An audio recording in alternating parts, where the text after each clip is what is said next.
It's been an incredible 7 years of filming, and we all love working on this show so much. And of course, you know, there's going to be more to do after this. So as hard as it is, and as sad as we all are, it's important to remember that we only really can be this sad because of what an awesome time we've had. So, you know, it's hard to cry for too long when you realize I'm crying at Warner Brothers. I think that, yes, it's going to be a very emotional time for us here and for those who've been watching the show. We've been doing it for 7 years. We're family, and it's hard to give that up. It went by very quickly, you know. We've watched these precious children grow up, and they're dear to us. Tell me you don't miss their sweet little faces. That's why we took pictures. It's not the same as rocking them to sleep at night. Until they wake you up at 3 a.m. We have had some roller coasters of emotions and some tears. All the appropriate things that you would expect after 7 years of being together on this wonderful journey. Amen. Amen. Since everyone's here, there is something we want to talk to you all about. I'm like really the only one who loves dinner scenes. Everyone kind of gets together, and like you don't have like everyone together a lot, so it's nice.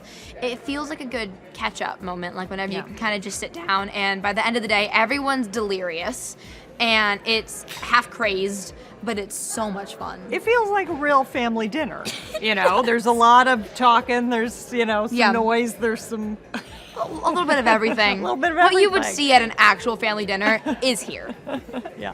But it's gonna be sad, you know. Once you get into a routine of doing something so, you know, for so long, and it's gone, you kind of realize, well, you know, you had it pretty good when you had it. You can come over for dinner at my house. We can still eat this meatloaf we're having. You gonna cook meatloaf? Yeah, I'll Oh, make that's you what I'm some talking old about. meatloaf from Heck, yeah. 1994. Even as a child, I was always doing things to make other people happy. Doing things to make other people happy? You've got to be kidding me. Don't read over my shoulder. Well, are you writing your memoir or a fantasy novel? They are both so incredible. Seeing Mr. Jim was so funny because he's just such a wonderful guy, but we are very similar in terms of little mannerisms and things. I did not inherit his acting talent, which I'm very sad about, but when he came out of the fitting room, he did the same thing with his pants. Like, he adjusted them by the belt loops the exact same way I do. And we pronounced certain words the same. They were getting mad at me for saying Caltech instead of Caltech, and apparently he does the same thing. So, I mean, great casting choice. But, no, it was really cool to get to see them again, and they are such masters at what they do that having them on set was incredible. I got to kind of sit in on their scenes a little bit, and of course I wasn't in them, but it was very cool, and they're great. I'm excited about this new journey. We're grateful that we get the opportunity to continue these characters. Georgie and Mandy Cooper. I'd go to a barbecue at their house. I can't wait. It's, you know, it's my dream to be able to continue this story and do it with this guy. So I'm very, very, very excited. We're pulling a Marvel. It's gonna be really exciting. I don't know if Sheldon's gonna pop up. I think I might. It would be really cool if I could take a little visit for the holidays. And I think the cool thing about having this is there's so much room to play with. It's not, you know, nothing is set in stone. Like I think Miss Annie said, she's so incredible. I can't even help but pull things from her mouth. But no, I'm very excited. I think it'll be wonderful, and Montana and Miss Emily are both so incredible. Such incredible actors and really funny. So there's no better people for our spinoff show to be in the hands of. I guess that I might hear from them to come and visit. But that is not, that's not written in any kind of stone yet. I mean, they know what they're doing, obviously, so we're just following them. Hey, they've gotten it right for the past, 20 years of telling this story. So I have all the faith in the world. It's going to be wonderful. It's going to be really fun. What is that? It's my new laptop. Dr. Sturgis and Dr. Linkletter gave it to me as a graduation gift. Why is it here? It's a laptop. This is where my lap is. Does it have games on it? Solitaire with Minesweeper. Let me try. No. Put it away. Now, I'm a fan of Big Bang Theory, and I mean, I'm a bit biased, but I suppose I'm a fan of our show, and I have really enjoyed and really am enjoying working on these final few episodes. So if I'm taking myself as my metric, I think it's going to perform well, but I mean, again, our writers are great, and I fully trust them, so it's hard for them to mess up. The writing has always been so great and consistent, and you know, these guys really know how to pull at heartstrings. So I think there will definitely be some, you know, some satisfying conclusions. Yeah, it's gonna be sad, but I feel like it's gonna be tied up really well. I feel like, I've been saying this for years, but everyone, like, you can always find someone to relate to. So I feel like that's something that you can really remember about it. It's a very relatable, like, real show, and you have ups and downs just like a family would. And moments of levity, like a family would. Exactly. What's your spidey sense tell you? Spidey sense warns Peter Parker of imminent danger. Doesn't help him pick schools.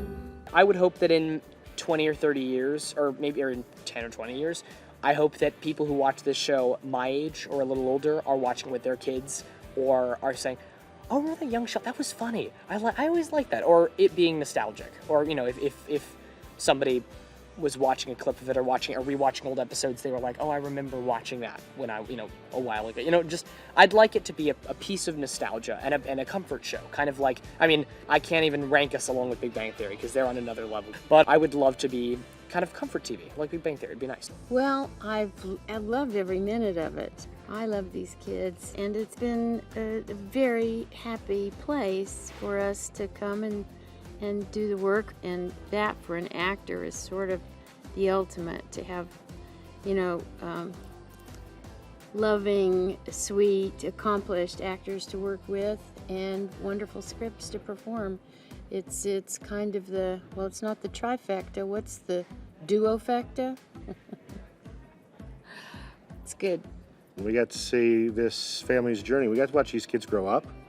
We got to see the beginning of Sheldon, but the whole family in their journey to, like we said, the next level. The next story. And I hope I hope people enjoyed that ride. Legacy-wise, I think just like the Big Bang Theory, it's always going to be around. It's always going to have them fans that watch it, the strong, diehard fans that watch it. I think it's always going to have that, and they always have the reruns. But playing the character for 7 years really isn't something that a lot of people can say. A lot of shows don't have that success, So being in the position to play on a show like this, can't get no better. Especially to work with people like this. It's such a beloved show. It's always interesting when I'm out too, if I get recognized from the show. It's all different ages of people. Mm-hmm. It's like everyone loves this show. Mm-hmm. I get stopped by all kinds of different ages, and it's really sweet. It makes me happy. The grannies love me. Yeah, the grannies do love you. That's true.